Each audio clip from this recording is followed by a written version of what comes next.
और आपको बता देते हैं इस समय कैबिनेट मीटिंग हो रही है उत्तर प्रदेश में। मुख्यमंत्री योगी आदित्यनाथ सीधे आपको लिए चलते हैं वहाँ इस समय प्रेस ब्रीफिंग की जा रही है। बहुत खुशी की बात है कि जिस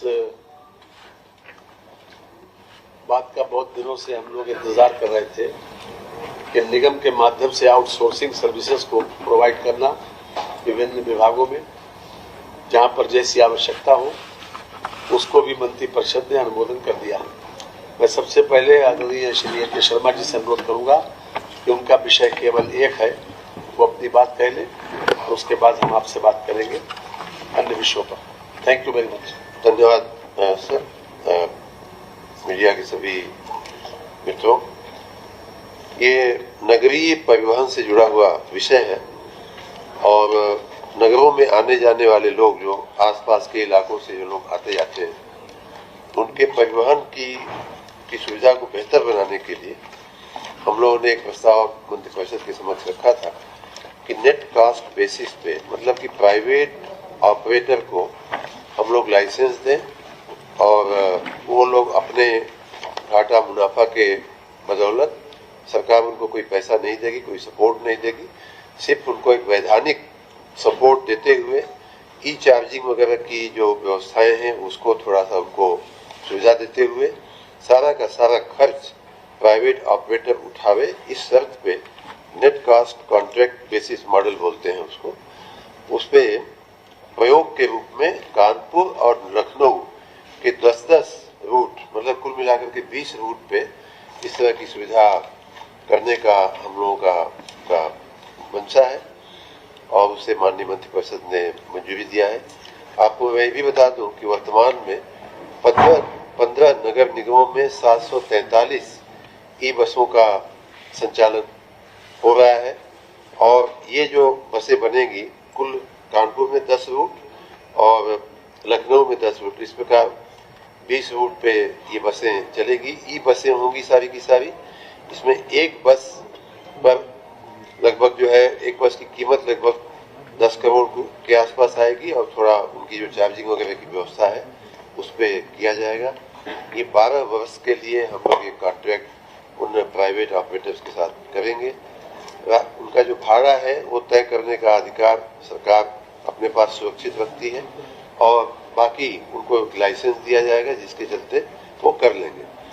आपकी जानकारी के लिए चारबाग से लखनऊ की अगर बात किया जाए तो चारबाग से बाराबंकी, कामता से एयरपोर्ट, बालागंज से मोहनलालगंज, बालागंज से विराजखंड, घंटाघर से माल थाना, स्कूटर इंडिया से इंजीनियरिंग कॉलेज, चारबाग से देवा, चारबाग से कुर्सी, दुबग्गा से गंगागंज और घंटाघर से संडीला। ये लखनऊ के 10 रूट अभी चिन्हित किए गए हैं, फिर इसमें घटाया बढ़ाया भी जा सकता है।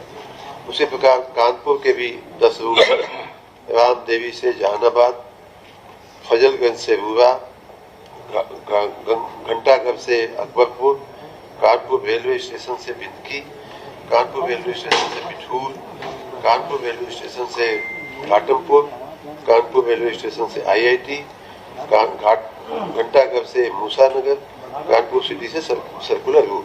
तो इस प्रकार इन 20 रूटों पे ये बसें प्राइवेट ऑपरेटर्स चलाएंगे।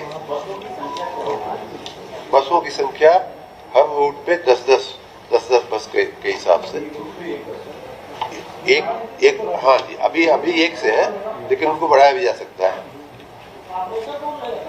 ऑपरेटर प्राइवेट होगा, उसको टेंडर के आधार पे उसका सिलेक्शन होगा, जो सबसे किफायती भाड़ा, सबसे किफायती शर्तें रखेगा उसका सिलेक्शन होगा और उनको चलाने की छूट मिलेगी। सब कुछ उन्हीं का होगा, ड्राइवर, कंडक्टर, बस, डीजल, बस, इलेक्ट्रॉनिक चार्जिंग, इलेक्ट्रिक चार्जिंग, सारी की सारी व्यवस्थाएं उनकी होंगी। हम खाली उनको लाइसेंसिंग करेंगे, मॉनिटर करेंगे, भाड़ा वो एकदम से बढ़ावे ना, उसकी व्यवस्था रखेंगे। चार्जिंग की जो व्यवस्था है वो, चूंकि चार्जिंग में गवर्नमेंट का भी रोल आता है, बिजली विभाग का रोल आता है, तो उतनी वहां तक उनको पॉइंट तक बिजली देने का व्यवस्था सरकार करेगी, बाकी सारा का सारा उनका होगा। बहुत बहुत धन्यवाद माननीय शर्मा जी। उत्तर प्रदेश उत्तर प्रदेश आउटसोर्स आप इधर आ जाए।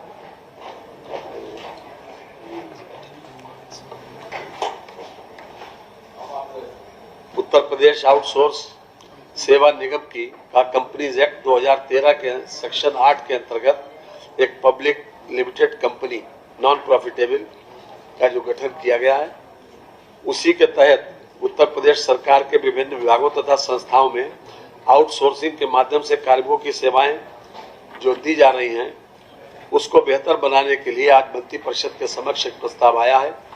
इसमें विशेष बात यह है कि नियमित पदों के अगेंस्ट इसमें आउटसोर्स या संविदा पर नहीं दिए जाएंगे। साथ ही साथ जो निगम है वो जेम पोर्टल के माध्यम से सर्विस प्रोवाइडर तय करेंगे, एजेंसीज तय करेंगे और इन लोगों का जो मानदेय है वो 16,000 से 20,000 रुपए तक होगा।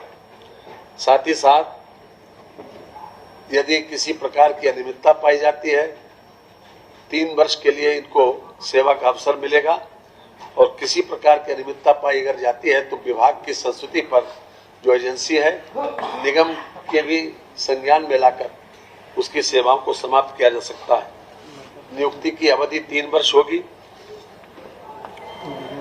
और मैं समझता हूं कि अभी तक के जो आउटसोर्सिंग के लोग जो तरह तरह की बातें चल रही थी और काफी दिनों से इस बात की प्रतीक्षा थी, उसमें उन लोगों को विशेष रूप से सुविधा मिलेगी।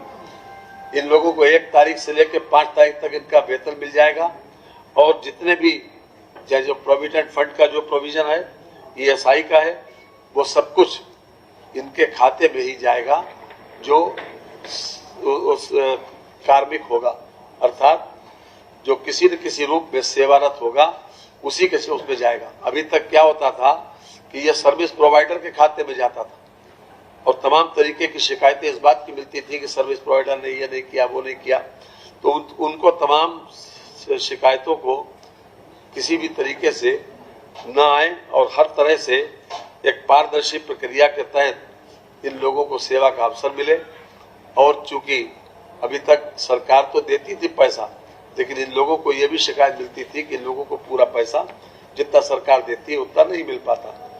इसलिए हर तरह से इसमें एक पारदर्शी प्रक्रिया को अपनाने का प्रयास किया गया। साथ साथ आरक्षण का भी प्रावधान किया गया। इसमें SC, ST, OBC, भूतपूर्व सैनिक, स्वतंत्रता संग्राम सेनानी आश्रित, दिव्यांगजन, महिला आरक्षण का प्रावधान भी इसमें किया गया है। बदलाव किया गया। अभी तक तो 10 और 12 वर्षों से लोग आउटसोर्सिंग में काम कर रहे हैं। अभी आपने बताया मैंने कहा ना कि 3 वर्ष के लिए किया जाएगा और एजेंसी को और वो लोग कंटिन्यू कर सकते हैं। जी मानदेय बढ़ाने की व्यवस्था होगी जी 16,000 नहीं, हर साल की बात नहीं है। एक बार तो 3 साल के लिए होगा, लेकिन इन लोगों के लिए काफी व्यवस्था की गई है। क्योंकि अभी तक यदि कि मैटरनिटी अगर महिला है तो मैटरनिटी लीव उसकी व्यवस्था भी की गई है। साथ ही साथ अब तो हो गया